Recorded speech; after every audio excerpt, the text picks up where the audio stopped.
Bonjour à tous et bienvenue. Initié par le gouvernement, le recensement général de la population et de l'habitat 2021 a débuté le 8 novembre dernier et prendra fin le 7 décembre prochain. L'opération a pour objectif de dénombrer la population et de recueillir des données sur chaque ménage en Côte d'Ivoire. Et c'est le sujet de ce numéro de Ça fait l'actualité. Je vous propose de suivre les réactions des populations à ce sujet au micro d'Ahmed Traoré. Le recensement, c'est une bonne chose. Parce qu'à un moment donné, il faut savoir combien de personnes assurent une surface de terre bien donnée. Donc, s'il y a une opération pour savoir combien de personnes nous avons en Côte d'Ivoire, je crois que c'est une bonne chose. Il faut ouvrir ses portes aux agents recenseurs, tout simplement.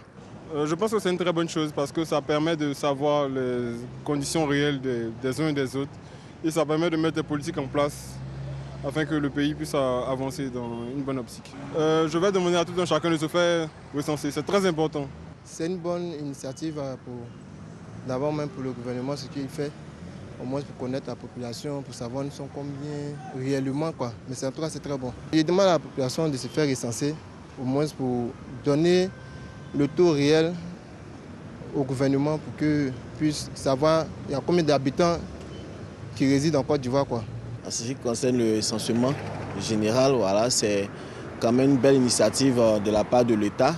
Ça permet quand même de pouvoir avoir une situation démographique du pays. Et puis bon, voilà, ça permet quand même à l'État de pouvoir faire des projets d'emploi pour nous, tout ça. Donc vraiment, c'est une très belle chose et vraiment, c'est à encourager. Pour qu'un pays avance, il faudrait quand même avoir une idée des différentes conditions de vie des populations et tout ça. Donc en tout cas, c'est une bonne initiative.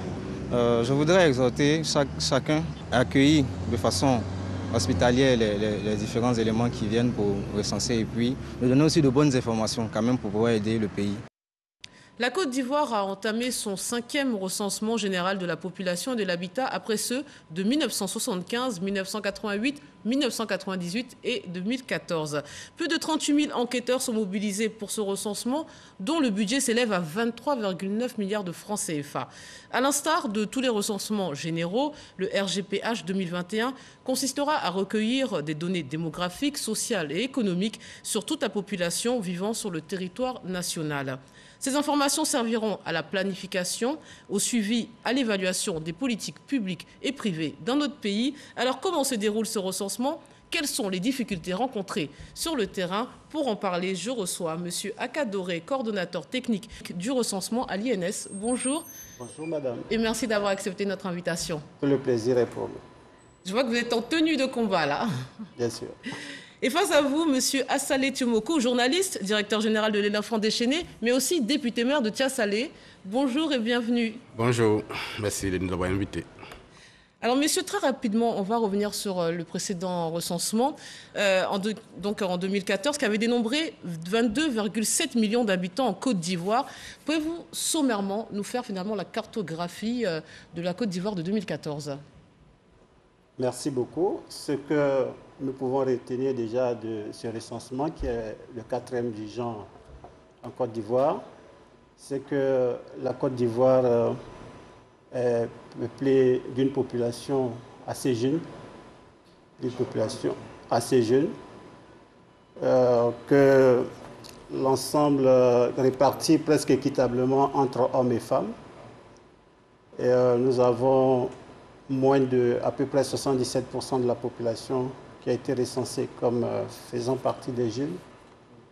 Nous notons également que une quasi-parité entre la population urbaine et la population rurale, mais avec un taux un peu plus élevé en milieu rural, qui est de l'ordre de 53% et 47% en ville. D'accord, donc vous nous dites qu'on a une population jeune, autant d'hommes que de femmes, en tout cas, voilà, il n'y a pas de grande différence, pas de grand écart. Autant de personnes qui vivent en zone urbaine qu'en zone rurale, enfin, avec peut-être plus de monde en zone rurale, une légère avance. Donc ça, c'est la Côte d'Ivoire de 2014. Alors, une évaluation du RGPH 2014, initiée par le gouvernement avec l'appui de l'UNFPA, a relevé un certain nombre d'insuffisances d'ordre technique, financier et politique. Assalé Tiomoko, quel souvenir gardez-vous de ce précédent recensement? Alors, merci. Et je me souviens qu'en 2014, là, j'étais en plein dans le journalisme, j'allais dire à 100%, et on avait suivi un peu le recensement. Et on avait vu sur le terrain qu'il y avait beaucoup de difficultés, que l'opération donnait même l'impression qu'elle n'avait pas été très bien préparée. La preuve, il y a eu plusieurs prolongations pour corriger, mais au final, ça ne s'est pas très bien passé. Voilà, ça c'était très clair dessus. Il y a eu trop de difficultés en 2014, donc on avait espéré qu'en 2021, tirant les leçons de 2014, les choses seraient mieux organisées. Bon, il y a quelques difficultés, mais tout à l'heure on va en parler, vous allez voir qu'il y a beaucoup de difficultés aussi sur le terrain. D'accord, mais justement, on nous dit du recensement en Côte d'Ivoire qui doit avoir lieu tous les 10 ans. Ça a été vrai pour 78 et 88. Là, le dernier remonte à 5 ans. Il y a eu des difficultés.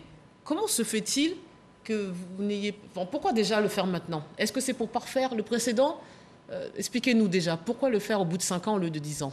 Ah oui, il faut le noter, c'est depuis 88 que l'État a décidé d'organiser le recensement de façon décennale.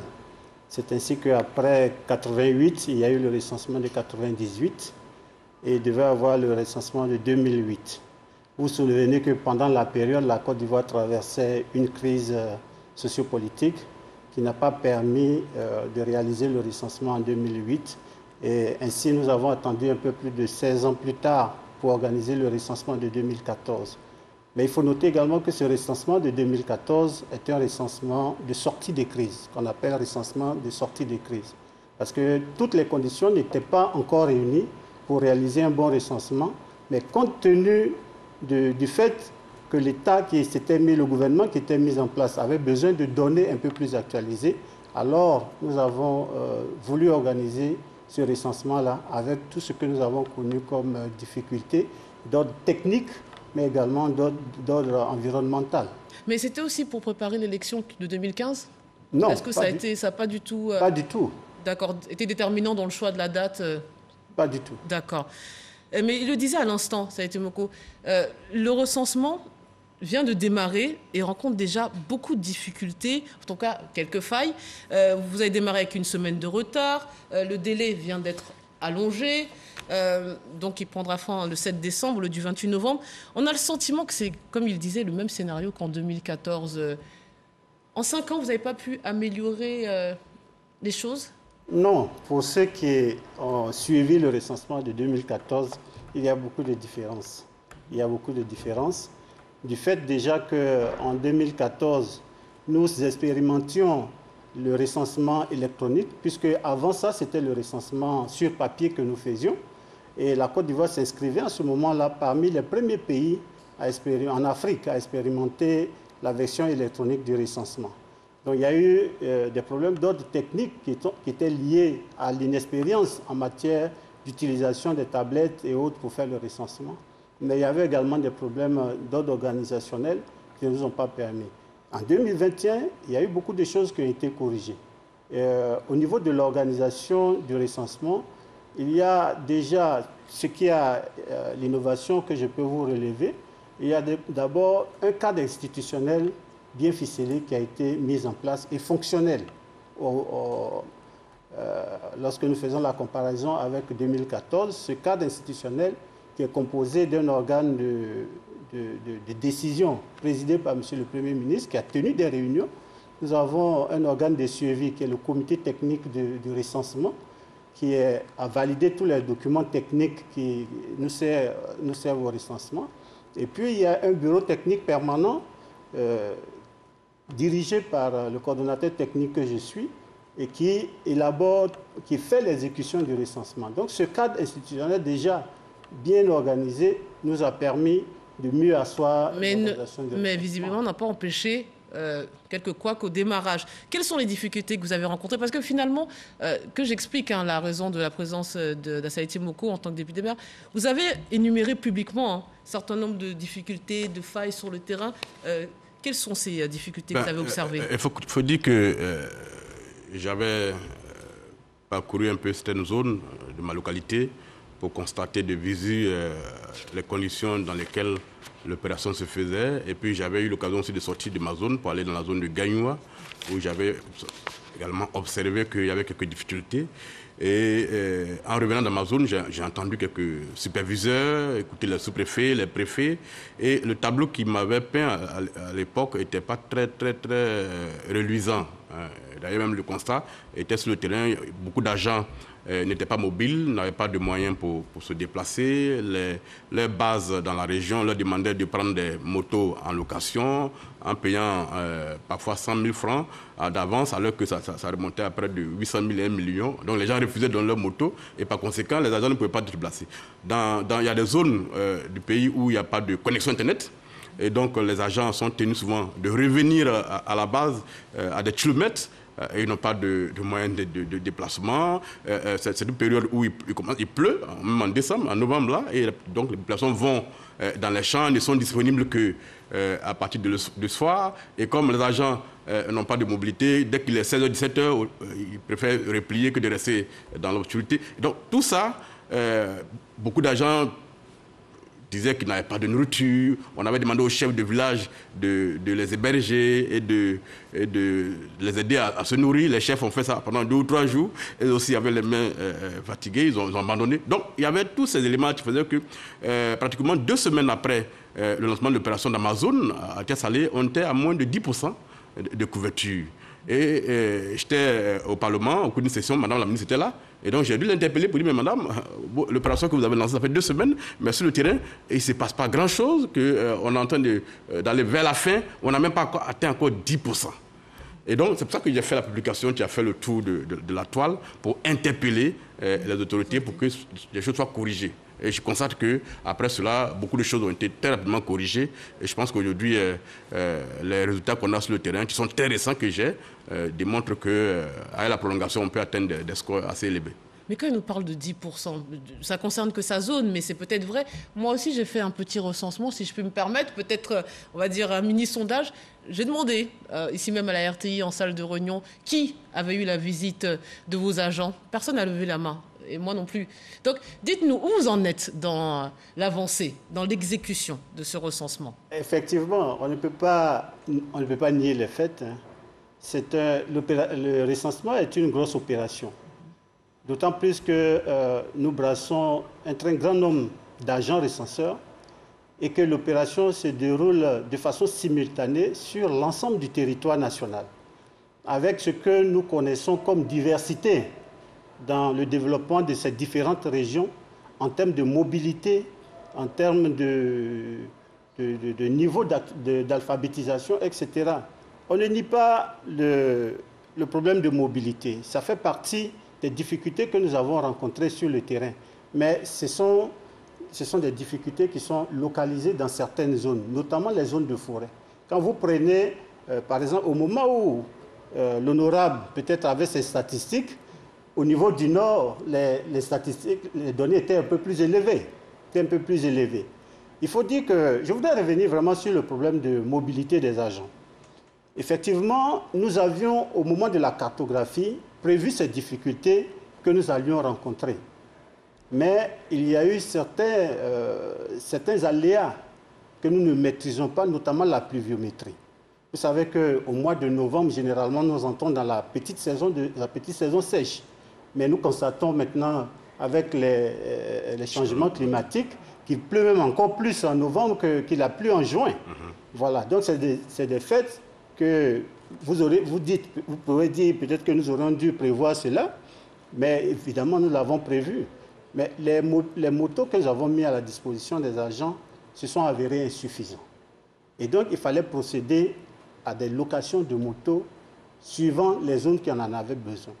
Et c'est ce que nous avons essayé de corriger au fur et à mesure, puisque les faits devaient nous être rapportés au fur et à mesure que les agents évoluaient sur le terrain pour que le gouvernement puisse corriger. Donc ça veut dire que ces difficultés, vous en avez eu connaissance grâce à sa publication, avant vos agents sur le terrain à Tiasalé? Non, pas du tout. Mais ça fait partie des informations qui nous remontent du terrain, mais ce n'est pas la publication de l'honorable qui nous a fait connaître ces difficultés. Nous le savions depuis, avant même qu'il ne fasse. Et ce n'est pas faux, ce qu'il a relevé. D'autres régions l'ont relevé également, notamment les zones forestières, où nous avons beaucoup de campements que nous devions recenser. Mais là, on en est où concrètement au niveau de l'objectif à atteindre?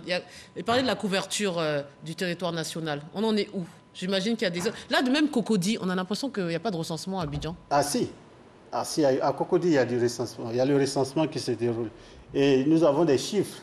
Vous savez que... Donc je devrais être visité avant le 7 décembre? Vous me garantissez que... Bien sûr. D'accord. Si vous êtes disponible, bien sûr. On se le rendra. Voilà. Vous savez que parmi les innovations que nous avons faites pour cette année, nous avons un suivi journalier de la collecte des informations sur le terrain. Nous avons un serveur au niveau de notre bureau qui suit au jour le jour la remontée des informations, qui nous permet de faire le suivi et de calculer les taux d'achèvement, d'analyser même les données qui nous parlent. Et là, on en est où au niveau de la couverture nationale? Au niveau de la couverture nationale, nous sommes pratiquement à 80%. 80%, vous nous dites? Oui. Donc le 7 décembre, il n'y aura pas de prolongation? Il n'y aura pas de prolongation. Les 80%, je voudrais signaler que les 80% ne prennent pas en compte les difficultés de remontée des informations par rapport à la couverture Internet dont l'honorable a parlé tout à l'heure. Parce que les données doivent nous être remontées sur le serveur. Nous avons plusieurs méthodes de récupération des données. Il y a les récupérations physiques que nous faisons à partir des clés, mais il y a également les remontées par transfert Internet. Et c'est les informations que je vous donne pour les 80%, ce sont des informations que nous avons sur notre serveur. Voilà. C'est compris. J'aimerais qu'on s'intéresse encore à l'organisation. Vous me disiez en préparant l'émission que, et ça m'a un peu surprise, que les élus locaux n'ont pas été sollicités puisque c'est une opération de proximité. Pourquoi les acteurs locaux n'ont pas été C'est l'un des reproches que j'ai fait sollicités à l'INS. Peut-être que dans les années à venir, il faudra réfléchir, faire une réflexion là-dessus. Le programme tel qu'il est déployé est un programme qui ne peut se faire que dans la proximité. Dans les zones à forte densité rurale, il y a des élus locaux qui auraient pu être associés à l'opération. Moi, je sais qu'il y a eu plusieurs réunions à Yamoussoukro avec le corps préfectoral, mais nous, en tant que maire, en tant que député, jamais on n'a été associés à aucune réunion dans notre localité par rapport au recensement. Or, vous savez que par rapport au contexte politique en Côte d'Ivoire, quand on parle de recensement, quand on parle d'enrôlement électoral, il y a eu des moments où des partis politiques avaient diffusé des discours disant aux populations de ne pas se faire enrôler. Et je sais qu'aujourd'hui, il y a des zones où il y a quelques difficultés, les sous-préfets sont obligés de faire du porte-à-porte pour dire aux populations, ça n'a rien à voir avec une élection, c'est par rapport à savoir combien vous êtes dans la ville ici, que les gens aillent se faire enrôler. Il y en a qui ne veulent pas partir parce qu'on leur a dit, il y a 10 ans, on leur a dit il y a 8 ans que ne vous faites pas enrôler parce qu'on va vous prendre pour aller mettre dans les unes, donc ne vous faites pas enrôler. Et personne n'est passé pour leur dire la chose s'est calmée, maintenant il faut vous faire enrôler. Et donc beaucoup de populations ont ça dans la tête. Par conséquent, ils ne se font pas enrôler. Donc j'estime qu'on aurait pu associer le Parlement, les députés. On aurait pu les accompagner, les aider à aller sur le terrain 2 semaines avant le lancement de l'opération pour que dans les localités qui maîtrisent plus que n'importe qui, ils puissent passer le message. Moi, j'ai dû, après avoir échangé avec Madame la ministre, j'ai dû demander au préfet qu'on travaille ensemble, qu'on convoque une réunion de toutes les couches de la zone. Une réunion qu'on a faite, on a convoqué tout le monde. Et ça a boosté l'opération. Les chiffres que je peux vous donner sont des chiffres extraordinaires parce que chacun a compris maintenant que ça n'avait rien à voir avec l'élection, ça n'avait rien à voir avec le président de la République, ni avec un président de l'opposition, ça n'avait rien à voir. Donc tout ça, les élus locaux auraient pu être associés et ça aurait fait bouger la machine plus rapidement. Qu'est-ce que vous lui répondez? Oui, il y a une nuance à faire à ce niveau-là. Parce que je vous ai parlé tout à l'heure du cadre institutionnel qui avait été mis en place. Ce cadre institutionnel a des démembrements au niveau local. Nous avons créé des comités locaux, notamment des comités préfectoraux, des comités sous-préfectoraux et puis des comités communaux. Et au sein de ces comités siégeaient la société civile, les représentants des partis politiques, les leaders communautaires, les leaders des jeunes, les guides religieux, avec qui nous avons tenu des réunions histoire de propager, de faire la sensibilisation. Mais pas les élus. Les chefs de village également. Mais pas les élus. Les élus, il faut dire que nous avons eu... il fallait faire très attention par rapport à cette opération de recensement qui est une opération de développement. Et mettre en avant tout de suite les élus pourrait créer l'amalgame au sein de la population. Et c'est peut-être ce juste milieu que nous avons voulu éviter sans trop impliquer les élus pour ne pas que la population se dise encore voici une affaire politique, etc. Parce qu'en Côte d'Ivoire, ici, nous pourquoi politisons... vous craignez qu'il en profite lors d'une campagne électorale? C'est une mauvaise approche. Je pense qu'il faut pouvoir en tenir compte. Les élus sont les représentants, les premiers représentants des populations sur le terrain. Moi, j'ai dû, à titre personnel, quand j'ai vu qu'on était à moins de 9% dans ma circonscription, à Morocco, j'ai dû sortir de ma poche de l'argent que j'ai dû aller mettre à Madame le sous-préfet pour l'aider à organiser l'opération sur le terrain, trouver des motos, trouver du carburant pour que les jeunes puissent aller dans les campements. Parce que je l'ai fait à titre personnel. Oui. Ouais, non, je vais terminer dessus. Mais ça, en 5 jours, on est passé de 9% à 56%. On vous remercie parce que je l'ai fait. Donc, il faut associer les élus. Ce n'est pas une affaire de politique politicienne. On parle de recensement. Ça n'a d'objectif que par rapport à ce qu'on veut comprendre combien d'Ivoiriens sont sur le territoire, combien d'étrangers sont sur le territoire, et pour permettre au pays de faire la planification du dévelouvement. Ça n'a strictement rien à voir avec les élections pour que des partis politiques le récupèrent pour dire on va vous mobiliser. Là où c'est étonnant, c'est que les partis politiques, vous les avez associés, vous m'avez dit, dans ce cadre de concertation. Oui, dans les comités locaux, il y a les représentants des partis politiques. Je pense qu'à ce niveau-là, ces partis-là pouvaient déjà intervenir auprès de la population ou bien relayer l'information auprès de leur parti pour que chacun joue sa partition. Je pense que c'est à ce niveau-là qu'il y a eu des difficultés. Sinon, toutes ces sensibilités ont été associées et ont été prises en compte au niveau des comités locaux. Alors, le recensement sert à établir le fichier électoral et le découpage électoral, vous allez nous le confirmer, qui sont régulièrement source de tensions. Vous souhaitiez l'implication des partis politiques, ils nous confirment leur présence. C'est pourquoi? C'est pour rassurer les populations ou déjà rassurer les partis politiques et puis apaiser les tensions?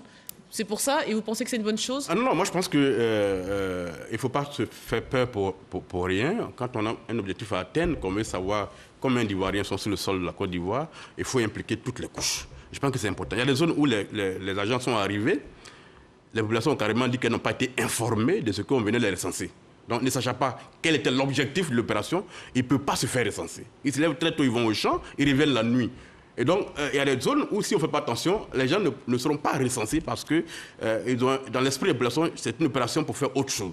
Or, en mettant au devant les chefs, parce que quand on fait les réunions, les chefs de village à la sous-préfecture, ils viennent pour faire la réunion, mais après ils retournent sur le terrain. Ils n'ont aucun moyen pour se déplacer pour aller informer les populations dans leur localité. Le chef, il reste dans le village central, mais les campements sont autour du village, personne n'y va là-bas pour informer les gens. Un matin, ils voient les gens arriver à moto pour dire on vient pour vous recenser. Ils n'ont été informés de rien du tout. Et donc, ça crée des suspicions et les gens ne font pas. Donc, je pense que les acteurs politiques et les élus locaux, ce sont les premiers maillons qui peuvent passer un message très clair. Pour la plupart, c'est des intellectuels. Donc, il ne faut pas de confusion entre le recensement démographique et le recensement électoral. Oui. C'est très important de faire ça. C'est ça. Donc, expliquez-nous justement. Oui, mais je pense que... Parce que dans l'esprit des gens, ça porte à confusion. Il y a une sensibilisation qui a été menée quand même à un certain niveau. Les préfets et les sous-préfets ont eu pour mission, il y a une feuille de route qui a été donnée à ces différentes autorités. Je pense qu'au niveau national, pour faire passer un message, il n'y a pas meilleur moyen que de le faire passer par les autorités administratives qui sont dans nos régions. Les préfets aux sous-préfets, les sous-préfets aux chefs du village, avec les tournées qu'ils font dans les villages pour informer la population. Moi, il y a eu des régions où des chefs du village nous ont rapporté qu'ils n'ont jamais été informés du recensement. Et lorsque nous avons appelé nos représentants dans ces régions, le sous-préfet a fait venir son agenda de visite des différents villages. Et ce chef du village qui dit qu'il n'a jamais été informé, a été informé. Mais donc, il y a de la mauvaise foi. Le sous-préfet est rentré. Il y a de la mauvaise foi de la part. Nous constatons tous. D'accord. Voilà, nous constatons tous, parce qu'avec les preuves que nous avons eues, ça veut dire qu'à un certain niveau, il y a de la mauvaise foi. Mais les sous-préfets, nous savons que les sous-préfets ont fait des tournées au niveau des villages. Et nous savons qu'au sein de nos villages, il y a des réunions hebdomadaires qui se tiennent et que des informations sont passées. Alors, expliquez-nous rapidement, parce que les gens font ce lien entre le fichier électoral, le recensement et l'aspect politique. Expliquez-nous, déjà, quelle est la prochaine étape de toutes ces données que vous allez recueillir? C'est quoi la prochaine étape pour l'INS? D'abord, il faut dire que le recensement général de la population n'est pas un recensement électoral. Parce que le recensement, la première différence, c'est que le recensement général de la population recense toute la population qui réside sur le territoire national, quel que soit l'âge et quelle que soit la nationalité. Ce qui n'est pas le cas pour le recensement électoral, qui est réservé aux Ivoiriens à partir d'un certain âge. Mais le recensement électoral peut utiliser la base de données du recensement général de la population pour faire sa planification au niveau de chaque région. Déjà, ça donne une idée de la population électorale de chaque région, puisque nous avons une opération qui est exhaustive, qui va jusqu'au dernier campement de chaque localité.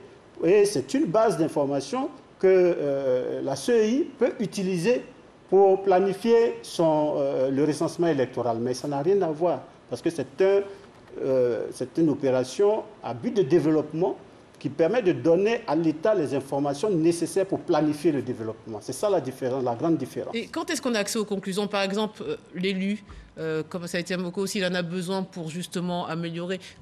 À quel moment vous distribuez toutes ces conclusions aux autorités? Nous, on aura accès à toutes ces informations? Les données, oui, les données sont accessibles. Les données que nous collectons sont traitées. Et déjà, il faut dire que ce sont des données anonymes parce que les noms que nous enregistrons pendant le recensement ne figurent pas dans nos fichiers. Mais est-ce qu'il y a un aspect ethnique dans ce recensement ou pas du tout? Un aspect ethnique, comme vous nous dites qu'il y a des étrangers, des Ivoiriens. Est-ce qu'il y a des pays où on n'a pas le droit d'avoir des recensements basés sur les origines? Est-ce qu'il y a cet aspect-là? On ne peut pas occulter ça. Jusqu'à présent, la Côte d'Ivoire n'a pas interdit ce fait-là. Oui. Parce que nous avons un brassage de population énorme sur le territoire national. Il n'est pas mauvais de savoir combien nous sommes par ethnie, par nationalité. Voilà. Donc, ça fait partie des faits sociaux dont l'État a besoin pour faire son développement. Dernier mot peut-être sur l'importance de ce recensement. En tant que citoyen et en tant qu'élu. Je vous avais posé une question que je n'ai pas achevée par rapport au traitement que nous faisons. Oui. Donc, nous avons des statistiques que nous mettons en place et qui sont mises à la disposition de tout utilisateur de données. D'accord.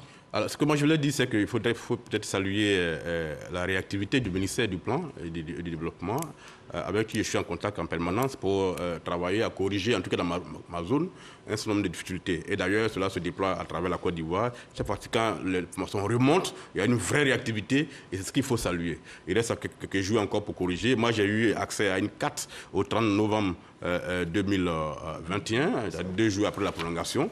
Et la carte, elle est très claire. Il y a des zones où on était à moins de 50%. Quand je peux citer Bongouanou, je peux citer Bio, Zouangounien. Et puis il y a des zones où on a plus de 70%, comme au Djéné, à Beauville, Grand Laou. Et puis vous avez des zones où on est à plus de 80%, comme Morokro, comme d'autres zones comme Bondoukou, Niablé, à Bangourou. Donc il y a une vraie progression.